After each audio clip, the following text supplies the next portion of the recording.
some common myths. You know the kind of stuff you read about on the internet? If you ever read about sex on the internet, you'll see myths. The stuff that just isn't true. The best lubricant for anal sex is not tears.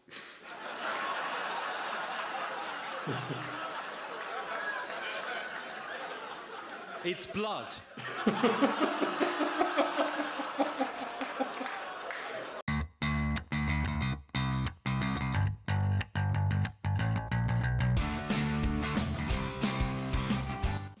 Hello everyone. Hello. I'm Weronika. And I'm Waldemar. And today we are watching a very old clip of Jimmy Carr. And fun fact, it's the first clip of Jimmy Carr that I have ever seen in my life. Yes, it is. And it's because it was translated into Polish, and it was in the time when I was not speaking English well enough to understand it. And this bit was translated to Polish, so that was my first experience with Jimmy Carr, and I love the guy. And yeah, I thought we might watch it together for this channel, because I think Weronika hasn't seen that one. And with Jimmy Carr, it's a bit problematic to do a reaction of his, because we have seen some of his new specials, and I don't remember which one, because he is a titan of work. Yeah. He really produces, I think, 4 specials every year. And even if they are not specials, he has his shows, he has some guest star as in TV.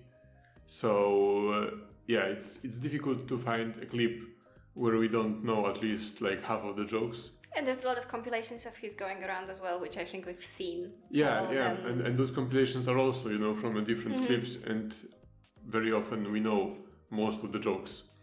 But like I said, this is a very old clip, and I don't remember showing it to Weronika. We watched Jimmy Carr, but like I said, the new specials.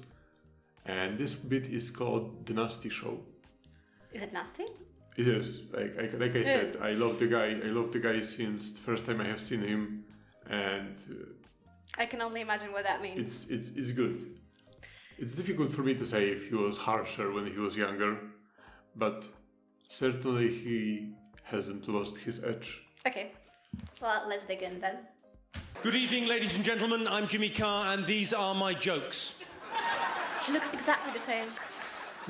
Let's not fuck about. I haven't got the time. I know what you're thinking. Oh my God, a Down syndrome Roger Federer.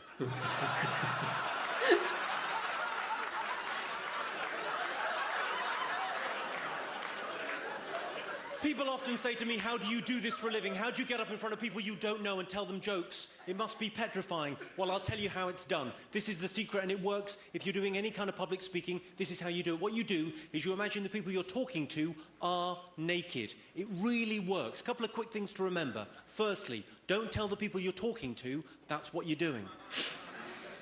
Yeah?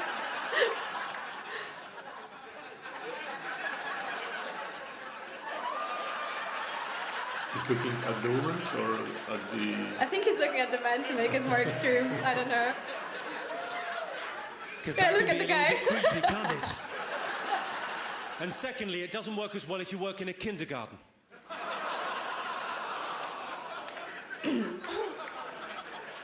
If you're young and your parents are getting divorced, it can be a very difficult time, but remember, it's not your fault.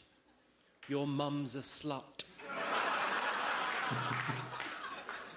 No offence, fella. Ooh. An audible intake of breath. Fucking excellent. Brilliant. When I was younger, I couldn't talk to women because I was hiding in their wardrobes, masturbating. Would have totally given it away. You didn't see that coming, did you? Because I was in your wardrobe. I've written a rom-com. Would you like to hear about my rom-com? I've written a romantic comedy. Yeah, I'm very popular with that. You like the rom-coms, don't you, ladies? Of course you do. I've written a romantic comedy. It's about a guy and a girl. Classic. Yeah. Initially, they hate each other. Classic. But they end up in bed together. Classic. It's called The Rapist. It's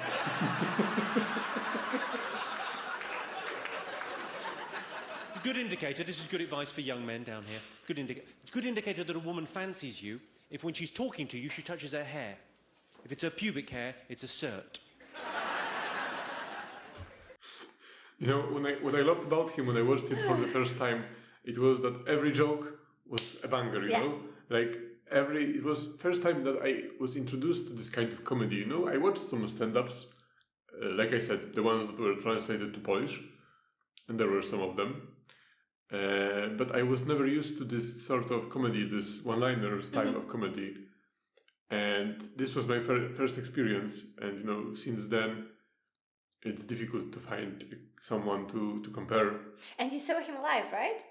Yeah, but it was later. Later, right? But I can imagine it may be a very physically exhausting experience because you're laughing all the time. Everything was hurting. Yeah. Like my stomach was hurting, my jaw was hurting. And I was with a friend, and it was the first time she saw him, I think. And she had the same. She was later. I was with her again. We were watching Bill Burr, and she said, "No, this time it wasn't as funny as it was the last time." Oh, she maybe would have been my friend too.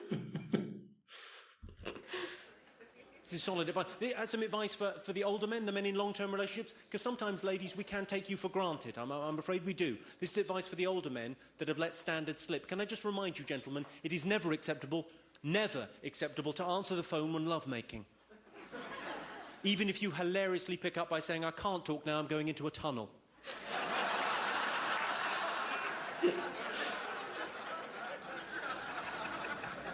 Just a bit of advice for the younger men.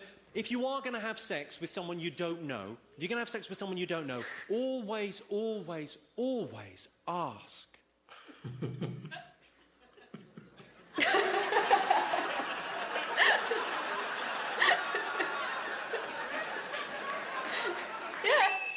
Maybe things are a little bit different in Montreal. You're looking at me as if to say, "Well, you don't always ask." Oh my God. Yeah, now you're saying, "Oh my God," but you were also silent. He said, "Always, always, always ask," and you were like... I was waiting for the punchline like everyone else. That's how this joke is set up. And then you're like, yeah, that's... Unless you are the Polish right-wing politician that you mentioned in the other videos, who has very controversial opinion about this, you can Google it. Janusz Korwin-Mikke, if you are interested. Google what he has to say about consent if you want to laugh and cry a little bit. Or you can watch him on PewDiePie too. Oh yeah, that's true. Some of these women are French-Canadian, they'll do fucking anything. That was a round of applause from the French-Canadian women that will do fucking everything. God love you. Some common myths. You know the kind of stuff you read about on the internet? If you ever read about sex on the internet, you'll see myths. The stuff that just isn't true. The best lubricant for anal sex is not tears.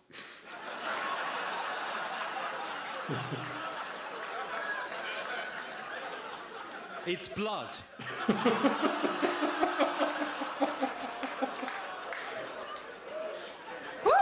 Do you ever use pickup lines? Do you ever pick up a lady with a pickup line? Yeah, of course. Well, I'll give you a few for free. The best pickup line, as we all know, the best pickup line is, "Will you hold my drink while I go for a shit?"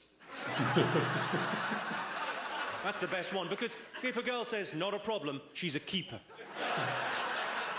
As far as I'm concerned, that line is right up there with, "Does this rag smell of chloroform to you?"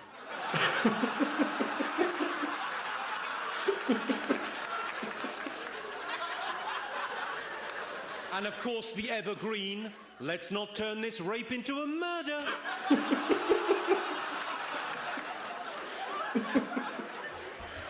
Thanks for pausing, because I needed like a breathing break. Every joke is just golden. But I think you said you don't know if he's harsher now or not. I think it's different now. I think he has these jokes a little bit less often. He still has them all of the time, but I think it's like one every 3 jokes instead of every single one out of the 3 jokes. That's why this clip is so good, you know? It's like 10 minutes and every joke is just like that. It hits you like a train. Like other comedians could build their entire careers around one of those jokes. Yeah. And he has all of them. Yeah, that's true. And you're not over it because you need to like laugh, then you need to like, you know, as a human process it in your head that that was horrible, but that's also funny, but it was also horrible. Yeah. But you're not ready for the next time because it's even worse. My favorite example of that is the bit about the tears. Because the first one is like you already are like, "Oh wow, that was brutal," and then he's like, "Oh, but then there is this again." Yeah. Whew. Okay. I was told by my priest, I was raised Catholic. Any Catholics in? Few Catholics? I was raised Catholic, and my Catholic priest told me when I was 12 years of age, he said to me, God is watching you when you masturbate. I said, is he a pedophile too, Father?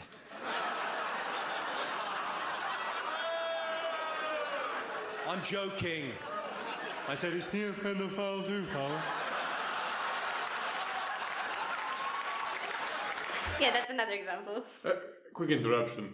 Who are those people, in the crowd who are going to comedy shows and are hearing jokes about rape, about anal sex, being the best lubricant for anal sex is blood, and then there is a joke about Catholic priests, and they are like, boo, boo. Yeah, right? Because he made a joke about kids before, and he makes a lot of jokes about kids, and that's not when you get... Not the problem, yeah, exactly.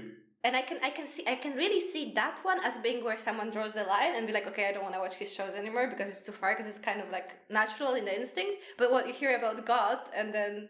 Not even God, priests. Priests, yeah. The thing that used to annoy me about church when I was growing up, was all the standing up and sitting down and kneeling. I wish you could just pick a position and fuck me.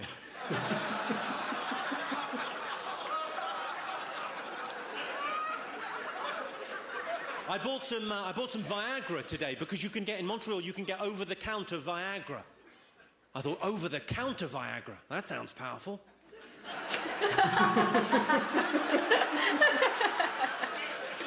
And I was reading the instructions, because it's a pharmaceutical, you have to take these things seriously. I was reading the instructions on the Viagra. It said on the instructions for Viagra, the warnings and such, it said, keep away from children. I thought, what kind of a man do they think I am? That can't maintain an erection with a child.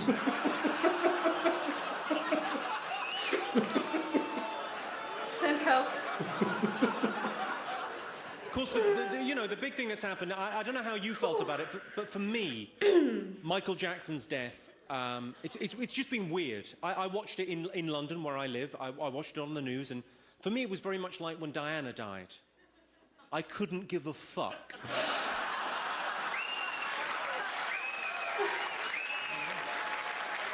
I was chatting to a guy at a party. He said, what does your girlfriend do? I said, anything but anal. I'm joking, she loves it. I've been with the same girl for 8 years, yeah? We're very happy, yeah? We're very, very happy together. We've been together 8 years and we're not married. People often ask us, they'll come up to us, if you're not married and you're in a long-term relationship, people often come up and they go, have you two thought about maybe,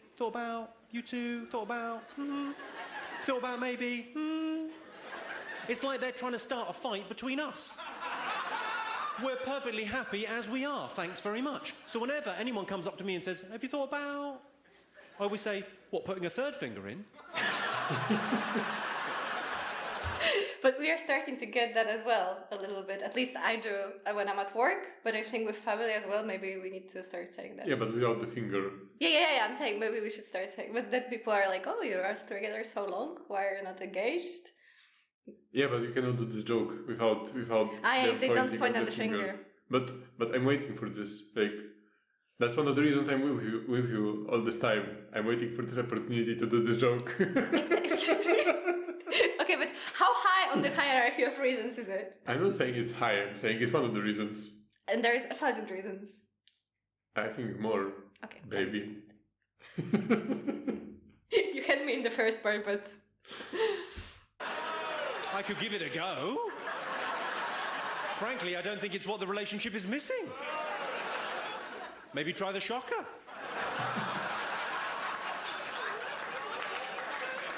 Two in the pink, one in the stink. That's how that works. Sorry, sir, you seem offended. Two in the goo, one in the poo. There.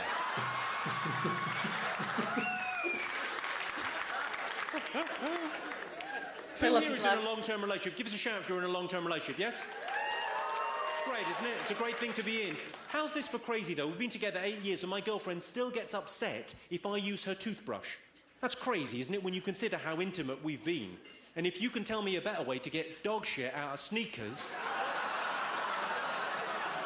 I'd love to fucking hear about it, because there's nothing finer. So, did that just prompt a story between you guys? You've got to tell me, what's the story? I told a joke about dog shit in sneakers and you went, nah, you. You. He asked you what? He asked me what I said. Oh, okay, he didn't hear. Right, I'll sort this out for you. Listen. All right, don't cry. No. Mummy's little bender. Some women worry about one breast being smaller than the other, but focus on the positive. One of them is bigger. And we call that one our favourite. My girlfriend's got one of those tiny little strips of hair. What are they called? Moustache. People often ask me, people often say, have you ever had any gay experiences? Well, yes, Montreal, I have had gay experiences, and I don't mind talking about it. I've been in a shoe shop and said, I have to have them. I've described a cheesecake as to die for. But I've never had the gay experience where someone puts their cock in my mouth and or bum. And really, that is the one that counts. Doesn't count if you do it to them, does it? Does it? I thought it wasn't gay if you didn't push back. Come on, it's definitely not gay if you beat them up afterwards. Ooh, wow. It's lovely, Jimmy Carr. Thank you very much indeed. Cheers, Montreal. Oh, that was intense. Yeah, but also how he, even all those years ago, he still had this ability to stop the act and interact with the audience. Yeah, he was already great. He's obviously much better now, I think, because he mastered all of this and he speaks to such a grand audience. Like, this is a big audience anyway, but the audiences that he has now is just, wow, so many people. But you can see he already had all of it. He has the charisma. He even has his laugh, though he didn't do it that much, but I love his laugh on the exhale. And then, all the jokes. And I think if you were introducing someone to Jimmy Carr, this could be one of the better clips to show, because you can show how funny he is, and you can also quickly test if someone is comfortable enough with his humor. Because if you can't handle these jokes, then for sure you should not go deeper. Yeah, but on the other hand, those ones are, I think, the harshest I have ever heard from him. There wasn't that much about children. Except that mosquito bit. Yeah, that mosquito bit. And then I think there wasn't as much about children, because nowadays when we watch some of his newer routines, there were 5 jokes about children in a row, and then you're sweating and oh my god. For this right. But yeah, thanks for showing me this one. I'm glad there was something I haven't seen before. And I can see why you liked him from the beginning, because I know this is the kind of sense humor you like. Well, I like it too, but for me, he is a genius. Like I said, to have such a densely packed 10-minute clip, and in the meantime have a time and ability and the confidence to interact with the audience, and also to find something funny to say. Yeah. I mean, that's unbelievable. And how quick he is with his comebacks. You don't see it here, but when I watched him live, I can attest to that, because I've seen it in my own eyes. It wasn't edited, it wasn't scripted. People just heckled him with different stuff, and he was just boom, boom, boom, boom, boom. Yeah, he's really good. He's really good. He's great. He's a genius. Okay. Thanks for watching with us, and you can drop another stand-up comedian suggestions in the comments, and when you're there you can also leave a like and subscribe. Yeah, in the meantime our lamp just died. Yeah, Sorry for that. Thank you. Thank you, bye. Bye.